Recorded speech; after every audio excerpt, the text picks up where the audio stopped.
Because the most important thing is your authenticity. All these painted faces with their straightforward, I got from A to B the quickest, pseudo-biographies, this whole society here is built on effort. And that's the pressure of always having to suppress your own shadow side. But a shadow is only a shadow through evaluation. As Paul says, it is only through the law that transgression occurs. So it is only when I apply absurd standards to living things that I suddenly have something to be ashamed of. It's like my skinny dipping video, so harmless.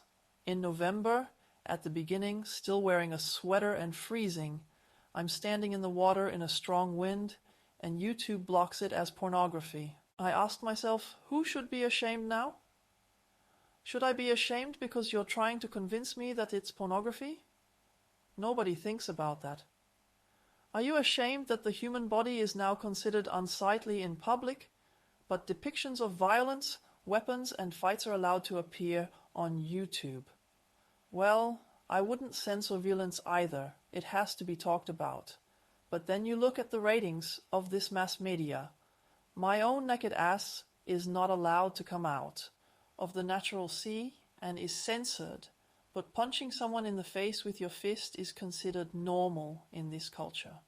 So that's always the dark side too. It's not the dark side.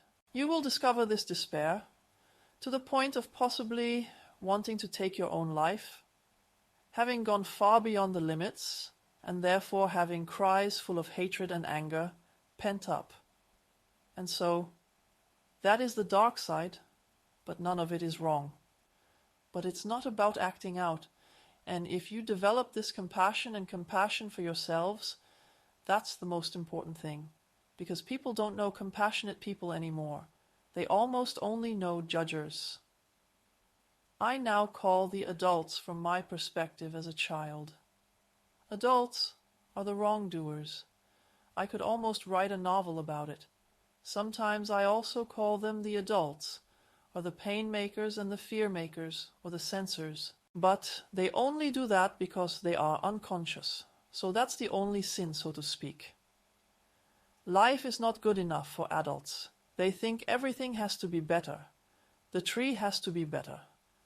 The cow, 20 liters is not enough. It has to be 60 liters. The child has to be better. It's perverse. In the end, they are unhappy with themselves, with the child, with the cow, with the tree, and they just ruin everything. In part, this need to be better stems from the culture of a safety fantasy. Ultimately, it's a fear of death underground. If I don't live in the city, I'll end up under a bridge.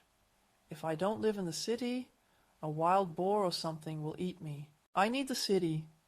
Someone who has lived in the forest for a long time had to give lectures in the city every now and then because people idolized him so much. Then he did it that way, I remember today with the story.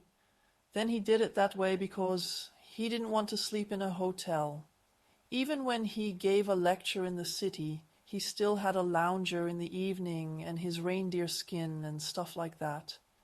And then retired to the forest near the city, but possibly so that he couldn't see any more lights. Because if you can't see any more lights, people won't go that far into the forest at night.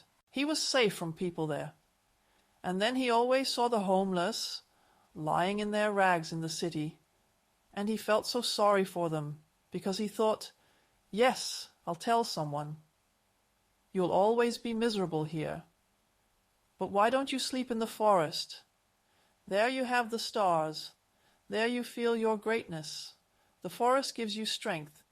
Here you'll only find contempt and cold. And that's all you really need. So of course he knew that himself. They're sick in the head. They can hardly make any decisions or anything. But ultimately he was such a minimalist. And that's what scares cultural people. If I don't work enough, I'll end up under the bridge. If you ever say to yourselves, no, if I don't work enough, I might end up camping in the forest. That's the greatest punishment. Then I always have to look at the stars above me and light a small fire to cook. Then I'll do a bit of cold training beforehand or something.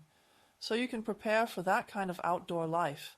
But then you no longer have this perverse punishment for non-high achievers, which the regime, I almost said this high culture of values, always puts in front of you.